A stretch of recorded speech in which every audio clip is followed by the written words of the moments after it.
Yeah, I'm just self-taught on everything, whether it's art or programming. I just kind of follow passions, and somehow I turn them into livelihood somehow, which, that's been like a repeating case in my life. I did web development and design for 15 years because I enjoyed it. I was passionate, and I taught myself how to do it when I was in junior high. And then, the large-scale mural and art thing was the same thing. It was self-taught. I spent all my time, nights, weekends when I wasn't working, learning and teaching myself and watching other people paint and trying to learn from any medium I could to apply to what I was trying to do. Yeah, here we are. So, and same thing, I had a car business. I'm into cars, and I used to have a shop, and I would do engine swaps for people, and, I just do what's fun.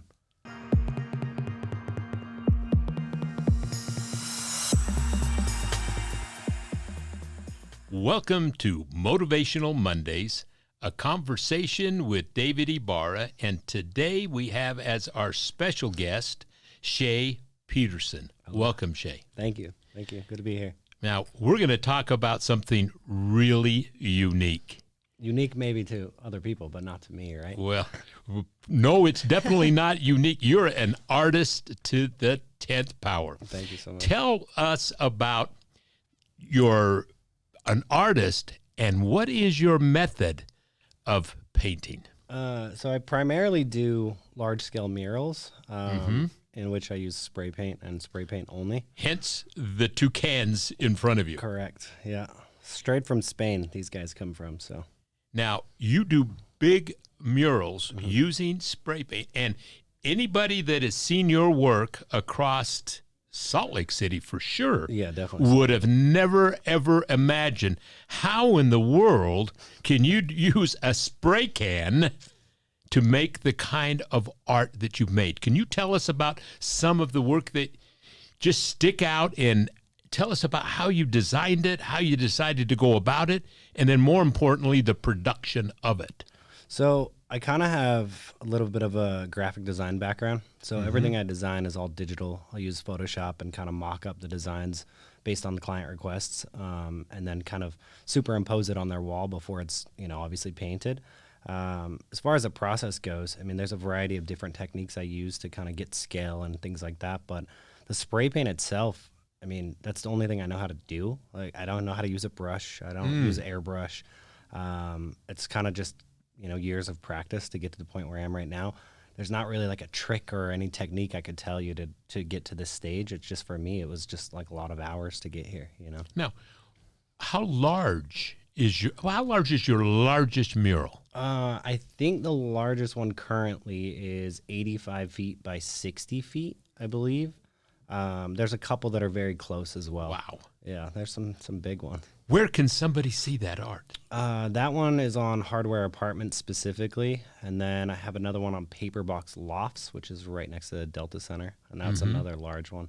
I've come quite a few downtown, but they're kind of spread throughout all of Utah. I mean, I have stuff from, Ogden to St. George, and Park City, and restaurants, and lots of stuff downtown. So they're kind of everywhere. Now, I imagine that you have some of this art listed somewhere that somebody can access for their personal enjoyment. I try to not do like at one point I had a map, and you could go to my website and look at the map and see all the things. But for me, it felt like it's more fun if you just stumble on it, right? Like if you find a big piece of art and you enjoy it, and then you find out it's mine, I felt like it was better to do that than to, kind of give it away. So I don't actually have anywhere that you can just go look and find where they're at. You kind of have to find them yourself.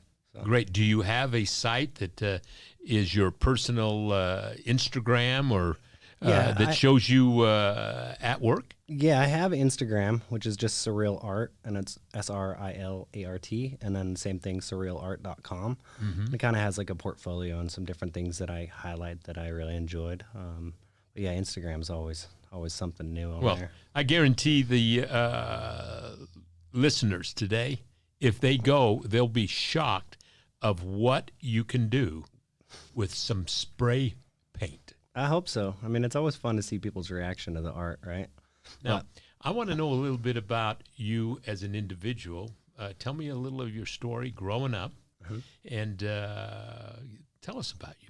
I grew up in Salt Lake, kind of actually, funnily enough, I started out doing graffiti at a really young age and kind of got caught up into that, and unfortunately spent a little bit of time in jail for it. And when I came out, I decided that I wanted to try to pursue more realistic art, right? Like rather than the graffiti style, I want to do portraits, and I want to do art and animals and different things that I thought would have a broader audience than me squiggling my name on someone else's property.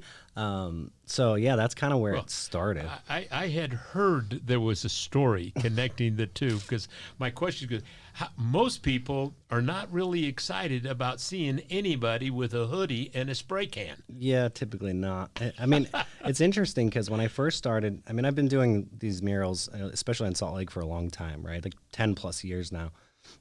When I first started and I was doing these public murals, people would call the police. Even when, I had permission, right? Yeah. Like I'd be out there with crates full of paint and a ladder in the middle of the day, and the police would show up and they'd, run my ID and check me for warrants and all this stuff. And now it's, completely different. I mean, I've gotten awards from mayors of cities now, and people are excited when they see me painting, and they want to know like the process, and they come and take photos and do family reunion photos in front of the walls and all kinds of different stuff. So for me, like the experience of the acceptance has changed dramatically in the last 10 years. Yeah, I'd like to talk a little bit about that. What were the thoughts going through your head as a tagger, if you will? And of course, me as a business owner, nobody likes to have their business tagged, right. Particularly if it's not very good. Right. Tell us what was the motivation that caused graffiti? I don't know. I mean, I've always been into art, but for some reason the spray can and I guess the dark side of doing graffiti was appealing to me. I was a young kid with not a ton of direction, not a great upbringing necessarily. So it was exciting. It was something to kind of rebel. It was something that I could make my own. I appreciated the fact that I could make my presence known, and I didn't have to ask permission. So I could go and paint something illegal or not. It was a thrill. But as I got older and wiser to the repercussions of those things, I wanted to take it to a different step, and really like pursue using spray paint as an art form as opposed to just like a tool. I want to go back to the dark side a little bit. Yeah. Tell us about what happened. How many times did it happen that you were apprehended, if you will, for tagging somebody's property? Tell us a story. Share a story, if you will, and how did it end up in what kind of punishment? And tell us about that. So fortunately for me, I only needed to get caught once before I decided I wasn't really going to pursue that anymore. It was a situation where I was painting a building that was actually abandoned. This is kind of a crazy story because it still frustrates me to this day, but this building was abandoned. I got caught painting it. They surrounded the building with K9 unit, brought a fire. I was on a roof, brought a fire truck, and they were in the process of taking the dog up onto the roof of this building. And at that point, I was just like, okay, I'm going to give myself up. So I spent 3 days in jail with no bail. They charged me with burglary tools, which was the spray paint. And after it was all said and done, I had to pay restitution on the building that no longer existed, because by the time I went through the process, that the building was due to be demolished, and it was. So I had to pay out of pocket to paint over the graffiti I did, and the building didn't exist. How old were you? I was early 20s, real early 20s, maybe even just 20. I was young. So, but yeah, I mean, that was the only time it took, or that was the time it took to realize I wasn't really interested in going to jail. I mean, it's not a fun place. So, and oddly enough, years later, the jail actually contacted me to do a mural on the jail, which I was treated so poorly in there that I just gave them the most astronomical price possible because I had no desire to do it, So yeah, that one never panned out, but it was funny that they at least reached out and asked me about it. That's cool. Now, how did you end up taking it from tagging a building, and I don't know what that looked like, but how did you turn it into all of a sudden a wow factor, not a wow, oh hell, a wow factor like, oh my heavens, look at that. How did that, Tell me about the journey of how did you become one of the best at what you do? I think, realistically, as much as I want to take some credit, I think it was kind of a situation of right place, right time. Like I said, I did graphic design and web development stuff for 15 years. So in the midst of, my graffiti career, I had a full-time job. I made great money. I was, secure in my job. And on the weekends, I would paint, and I would paint these big walls. And I think just naturally, like with popularity of artists like Banksy and things like that, it started to become more acceptable. So when I was first doing these big murals, it was looked at like graffiti, even though I was doing essentially the same thing I'm doing today. I just don't think like the public's mindset really switched yet. Right. So, the term street art didn't exist then. And now that it does, it's more of an acceptable art form, regardless of the medium, whether it's spray paint or a brush. I feel like people typically coin public art as street art. And I was just kind of there, right? So as I was doing these murals and people started to be more accepting of it, I just got more and more opportunities, and I was pushing it more and more till finally I quit my job and I was doing this full time. And that was 8 years ago, I think. So, wow. Yeah. Imagine if you could have learned the Live Ready lessons as a child. Now imagine your children learning these principles through engaging stories, sing-along songs, themed games, and more, all designed over many years with real educators. With Yes Our Kids Can, this dream becomes a reality. Don't miss this chance to shape your child's path to extraordinary success. Enroll in Yes Our Kids Can today and be sure to give your child a successful tomorrow.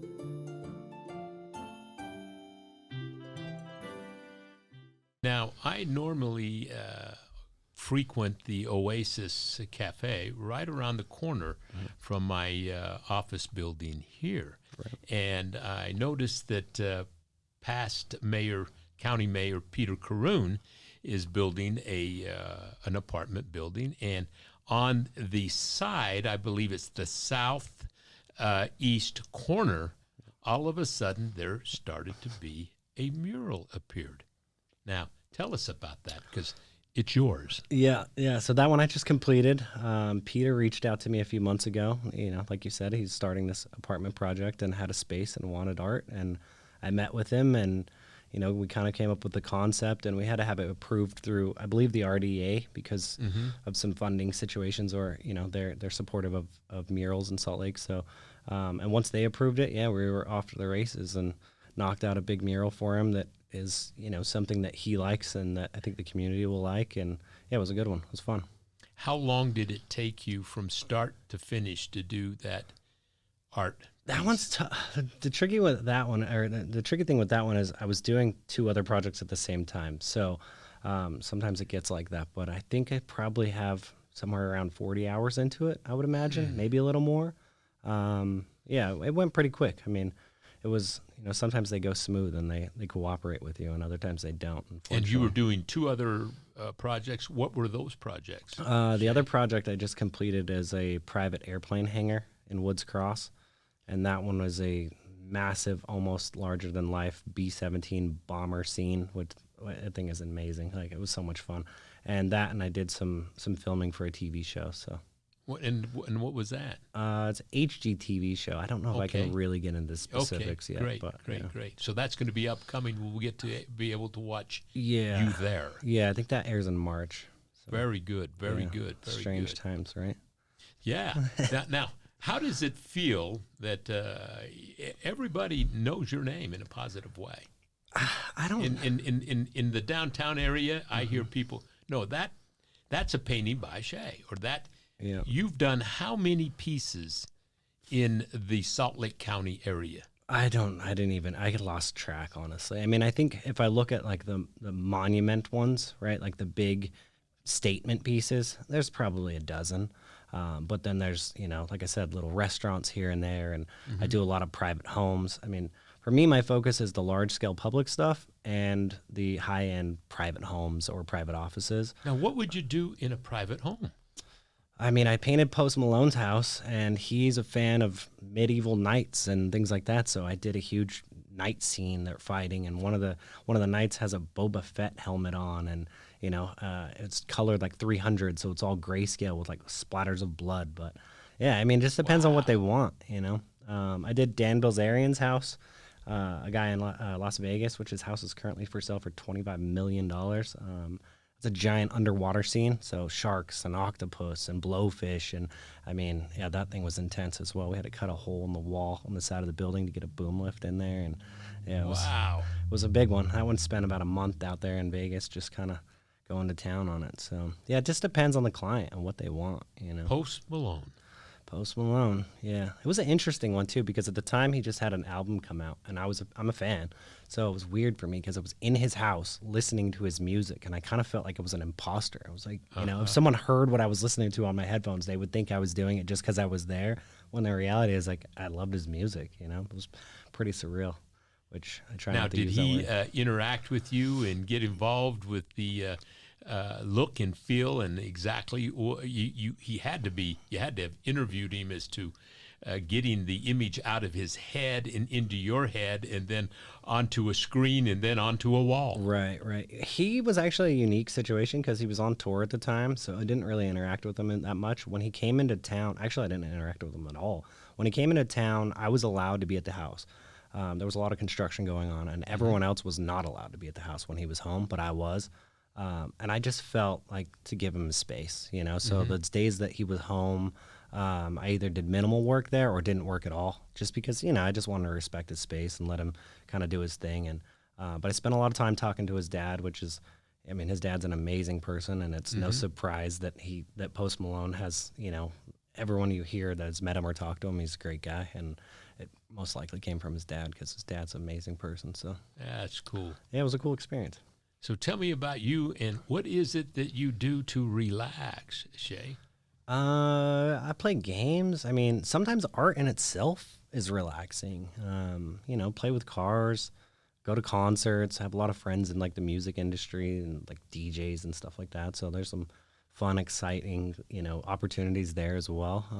So you're kind of a tech guy too, as I understand. Yeah, I've definitely got some nerd in me for sure. Yeah, I mean, I came from, like a computer background, and like a lot of my design style comes from graphic design, like composition and how I design these walls and lay them out comes from how I used to design logos and websites for people. So, yeah, I definitely have some of that in there as well. What's popping through my mind, I might need to have a mural somewhere on this building, either the interior courtyard or somewhere, and I'd thought about having one in the courtyard at one time, and then time passed and I didn't end up following through. But now you talk about the interior of a house. I'm just finishing a new home for myself and my significant other in North Salt Lake. I'm thinking, what could I put on the wall? Well, I'm happy to help you figure that out if you need it. I mean, that's part of what I do. Well, I've got an idea or two running through my mind. Perfect. Yeah, I'm your guy if you need it. So are you also a programmer? I do. I mean, I had 15 years of my first job ever. When I was 17, I moved to New Jersey as a programmer. So I hadn't left Utah. I didn't live anywhere, and I got a job offer to go work for an ad agency in New Jersey, and I moved there, and I did that, web development stuff for like 15 years. I don't do it really too much now because. So tell me about that. A 17-year-old. Tell me about your formal education. Is it you just did what was interested and followed your path? Did you have a curriculum that you graduated from a computer science school? Tell me a little bit about that. I actually dropped out of high school to take that job, which the funny thing is the CEO of that company wasn't super thrilled about, so they made me take the GED test when I was in New Jersey. But yeah, I'm just self-taught on everything, whether it's art or programming. I just kind of follow passions, and somehow I turn them into livelihood somehow, which, that's been like a repeating case in my life. I did web development and design for 15 years because I enjoyed it. I was passionate, and I taught myself how to do it when I was in junior high. And then, the large scale mural and art thing was the same thing. It was self-taught. I spent all my time, nights, weekends when I wasn't working, learning and teaching myself and watching other people paint and trying to learn from any medium I could to apply to what I was trying to do. Yeah. Here we are. So, and same thing, I had a car business. I'm into cars, and I used to have a shop, and I would do engine swaps for people, and I just do what's fun. Well, I tell you what they say if you do what you love, you don't work a day in your life. So it sounds like you're unemployed. Yeah, every day. Every day I wake up unemployed. Every single day. Well, that's great. That's great. Well, I tell you, I love your work. Thank you. And the last question I want to ask you, how do you feel today knowing that so many people admire you and your work?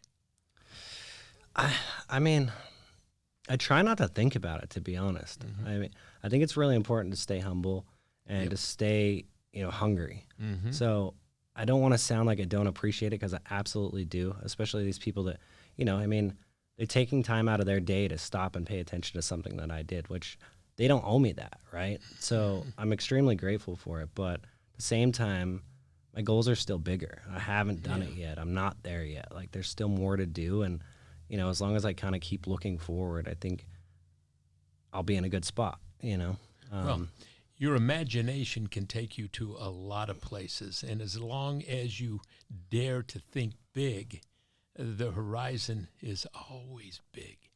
I tell you, I spend a lot of time teaching about how to develop as an individual, how to get the key elements to achieve success. People ask me all the time, well, where did you graduate? Mm-hmm. I didn't. Right. I graduated from high school with a 1.86 average. I wasn't a good student. Right. I didn't graduate from college or a university, but what always interested me was learning as I would go. Every position I got when I was with Marriott, I looked at the job description and it said contract law. Oh, okay. I went and took a contract law class at a community college, or I would try to understand the flow of it. And so what a lot of people don't understand, developing talent does not always have to be the traditional way. It's the way that's right for you. I agree. And you found your way. Absolutely agree. I have people ask me all the time, like, how I, got here or whatever. And I tell them the same thing, what you're telling. It's like the passion takes you where you need to go. If you have passion for something, follow that, and the rest will work itself out. So here I am. Well, I'd like to give you a copy of my new book, Live Ready, Beyond Think and Grow Rich.